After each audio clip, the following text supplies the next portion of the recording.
पाकिस्तान तहरीक इंसाफ के चेयरमैन इमरान खान के ऊपर 17 अक्टूबर को जो है साइफर केस में फर्द जुर्म आयद किया जा रहा है। साइफर केस का क्या मुस्तकबिल है? डॉलर एक मरतबा फिर जो है वो नीचे आ रहा है, रुपए की कदर जो है मुस्तहकम हो रही है। 5 माह के दौरान डॉलर जो है वो कम तरीन सतह के ऊपर आ गया है। 5 रुपए 50 पैसे के साथ डॉलर की कीमत में कमी वाक़या हुई है। इस सब की क्या वजूहात है? नवाज शरीफ वतन वापस आ रहे हैं। 21 अक्टूबर को पाकिस्तान वापस पहुंच रहे हैं। नवाज शरीफ के थिंक टैंक ने नवाज शरीफ को क्या मशवरा दिया है, आज के व्लॉग में अहम तरीन हम आपको इस हवाले से भी खबर देंगे। बिस्मिल्लाहिर्रहमानिर्रहीम, अस्सलाम वालेकुम व्यूअर्स, मैं हूं फारूक जौहरी और आप देख रहे हैं Farooq Jauhari official YouTube channel. Viewers, Pakistan Tehreek Insaf के चेयरमैन इमरान खान के ऊपर 17 अक्टूबर को जो है साइफर केस में फर्द जुर्म आयद किया जा रहा है। साइफर केस का क्या मुस्तकबिल है? इस केस को लेकर इमरान खान की मुश्किलात में क्या इजाफा हो सकता है और ये अब अपने मंतकी इंजाम की तरफ जा रहा है, इसका क्या फैसला हो सकता है? आज के व्लॉग में हम आपको अहम तरीन जो है वो स्टोरी देने जा रहे हैं। इसके साथ साथ दूसरी अहम तरीन खबर हम नवाज शरीफ के हवाले से देंगे कि नवाज शरीफ वतन वापस आ रहे हैं। 21 अक्टूबर को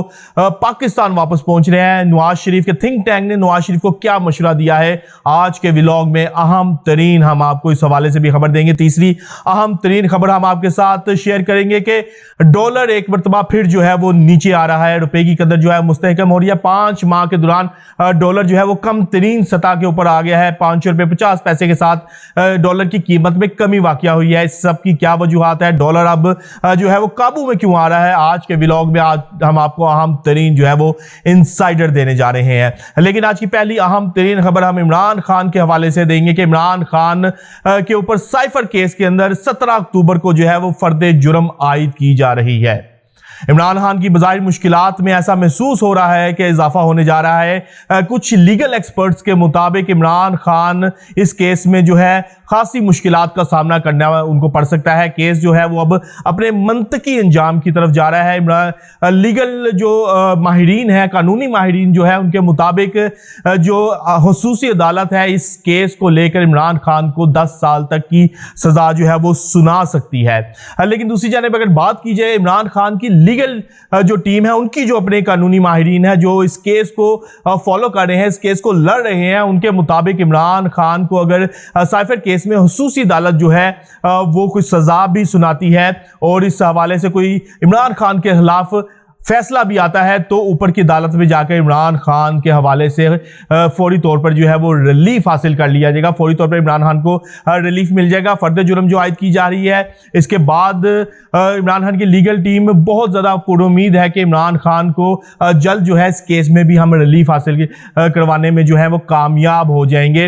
लेकिन बज़ाहिर अभी जो खुसूसी अदालत है, हमारे ज़राए ने इस बात की तस्दीक किया, कुछ लीगल एक्सपर्ट्स जो इस केस को स्टडी कर रहे हैं, उनके मुताबिक इमरान खान की इस केस में हुसूसी अदालत की हद तक जो है वो मुश्किलात में इजाफा हो सकता है, इनको सजा भी सुनाई जा सकती है। लेकिन ऊपर की अदालत में जाकर जिस तरह से माजी में तोशाखाना का केस था या माजी में जिस तरह से इमरान खान को रिलीफ मिला है, ऊपर हाई कोर्ट में जाकर इमरान खान को वाज़ेह तौर पर रिलीफ मिलता हुआ नजर आएगा और इस केस में भी इमरान खान जल्द जो है वो रिलीफ हासिल करने में कामयाब हो जाएंगे। व्यूअर्स, आज की पहली अहम तरीन खबर हमने साइफर के हवाले से आपको दिया है। दूसरी अहम तरीन खबर हम नवाज शरीफ की वतन वापसी के हवाले से आपको देने जा रहे हैं कि नवाज शरीफ 21 अक्टूबर को पाकिस्तान वापस आ रहे हैं।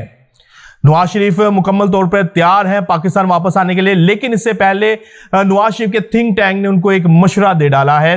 इस वक्त सुप्रीम कोर्ट में फुल कोर्ट जो है वो प्रैक्टिस एंड प्रोसीजर एक्ट के हवाले से जो है समाअत कर रहा है और इसके जो फैसले के हवाले से समाअत कर रहा है। नवाज शरीफ के थिंक टैंक का कहना है कि अगर इस एक्ट को कलअदम ही बरकरार रखा गया तो फिर नवाज शरीफ जो है वो अपने वतन वापसी के हवाले से अपने जो फैसला है उसके ऊपर नजरसानी करें और अगर इस जो है एक्ट को कलअदम ना करार दिया गया, फैसला जो है बज़ाहिर जो है वो नून लीग के हक में आता हुआ यानी कि नवाज शरीफ के हक में आता हुआ नजर आया और इस एक्ट को नाफिज अमल भी कर दिया गया और इस एक्ट को कानून की शक्ल दे दी गई, तो फिर नवाज शरीफ फौरी तौर पर वतन वापस आएंगे। एक थिंक टैंक का कहना है, बल्कि सोचना है कि अब तक अवाम उस तरह से मोबिलाइज नहीं हो सकी जिस तरह से अवाम को मोबिलाइज होना चाहिए था, जिस तरह से अवाम नवाज शरीफ का सुनकर बाहर निकलना चाहिए था, उस तरह से से अवाम अब तक बाहर नहीं निकली। जिस तरह से जितने जलसे किए गए हैं, कल तक जो गुज़िश्ता रोज़ जलसा है वो जलसा इनकी नज़र में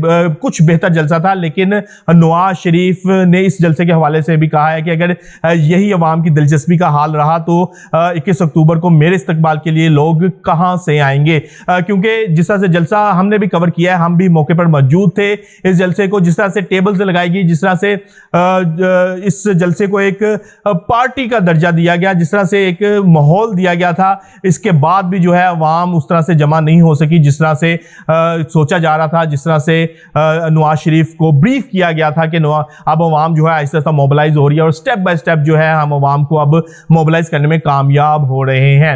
अब तक तो अवाम ने फिलहाल नवाज शरीफ की वापसी के हवाले से उस तरह से दिलचस्पी जाहिर नहीं की जिस तरह से जाहिर की जानी चाहिए थी। नवाज शरीफ को इस बात का भी खासा ही परेशानी है कि अगर अवाम मोबिलाइज नहीं होती तो मैं वापस आके किस तरह से जो है वो प्रेशर डालूंगा अदारों के ऊपर, जो कानूनी इदारे हैं या डालते हैं उनके ऊपर किस तरह से प्रेशर डालूंगा। अगर अवाम मेरे लिए इकट्ठी नहीं होती तो फिर किसी तौर पर भी कोई अदालत या किसी तौर पर भी कोई हुकूमत जो निगरान हुकूमत है अंडर प्रेशर नहीं होगी, उसके ऊपर दबाव नहीं डाला जाएगा। यही वजह है कि नवाज शरीफ ने अपने करीब तरीन रहनुमाओं को खसूसी तौर पर हुक्म जारी कर दिया है कि कुछ भी हो जाए अवाम जो है उनको मोबिलाइज किया जाए, अवाम को बाहर निकाला जाए और लाहौरियों को खास तौर पर बाहर निकाला जाए। नवाज शरीफ का कहना था कि लाहौर नून लीग का किला था और अब किला का क्या हाल है कि अवाम जो है नवाज शरीफ के इस्तकबाल के लिए भी बाहर नहीं आ रही। ये नवाज शरीफ ने अपने करीबी रहनुमाओं को कहा ये हम सब के लिए लम्हा फिक्रिया है, इसके ऊपर फौरी तौर पर वर्किंग की जाए और इन हालात को जो है वो बेहतर किया जाए। अब व्यूअर्स, हम आपको आज की तीसरी अहम तरीन खबर देने जा रहे हैं कि डॉलर 5 माह में जो है वो कम तरीन सतह पर आ गया है। रुपए की कदर जो है वो मजीद मजबूत हो गई है। 5 रुपये 50 पैसे डॉलर सस्ता होने के बाद जो है मजीद नीचे आ गया है। हमने आपको पहले भी बताया था कि डॉलर माफिया के खिलाफ बिला तफरीक जो है वो कार्रवाई की जा रही है और इस कार्रवाई का नतीजा ये है कि डॉलर अब जो है वो मजीद नीचे आ गया है। रुपए की कदर में जो है वो मजीद जो है वो इजाफा हुआ है, रुपए की कदर मुस्तहकम हुई है। उसकी वजह सिर्फ यही है कि जिस तरह से डॉलर माफिया के खिलाफ अक्रॉस द बोर्ड जो है वो कार्रवाइयां की जा रही हैं और ये तमाम कार्रवाइयां जो है आर्मी चीफ साहब की हिदायत और उनके हुक्म के बाद की जा रही हैं। हम आपको आज एक अहम तरीन खबर जो है वो ब्रेक करने जा रहे हैं कि इस मामले को लेकर, डॉलर के इशू को लेकर बहुत अहम तरीन जो रहनुमा है, जो बहुत अहम तरीन सियासतदान है, वो भी जो है वो कानून के शिकंजे में आएंगे और आने वाले दिनों में आप देखेंगे कि बहुत से अहम तरीन रहनुमाओं को इस मामले के अंदर फिक्स किया जाएगा और डॉलर के हवाले से उनके खिलाफ जो है वो कार्रवाइयां की जाएंगी और उसके बाद जो है डॉलर मजीद जो है वो नीचे आएगा। और बहुत से अहम तरीन रहनुमाओं के हवाले से चार्ट शीट भी तैयार कर ली गई है कि किस अहम तरीन रहनुमा ने, किस अहम तरीन सियासतदान ने और किस अहम तरीन जो साबका वजीरों ने किस तरह से डॉलर को जो है मैनिपुलेट किया है, डॉलर को किस तरह से काबू में रखा, डॉलर के ऊपर किस तरह से जुआ खेला। इस तमाम सूरत हाल में इन लोगों के खिलाफ कार्रवाई की जाएगी और ये जल्द जो है वो कानून के शिकंजे में आते हुए नजर आएंगे। तो व्यूअर्स, हमने आज आपको अहम तरीन 3 स्टोरी से आगाह किया है कि साइफर केस के अंदर क्या होने जा रहा है, इमरान खान की मुश्किलात में किस तरह से जो है वो इजाफा होने जा रहा है और नवाज शरीफ के हवाले से हमने आपको बताया है कि नवाज शरीफ को किस चीज की परेशानी है, क्या परेशानी नवाज शरीफ को खाई जा रही है और नवाज शरीफ जो है ने अपने थिंक टैंक को क्या हुक्मनामा जारी किया। इसके बाद हमने आपको डॉलर के हवाले से भी आगाह किया। कल तक के लिए अपने मेजबान अपने भाई फारूक जौहरी को इजाजत दीजिएगा, लेकिन जाने से पहले Farooq Jauhari official YouTube channel को सब्सक्राइब करना ना भूलिएगा। अल्लाह हाफिज।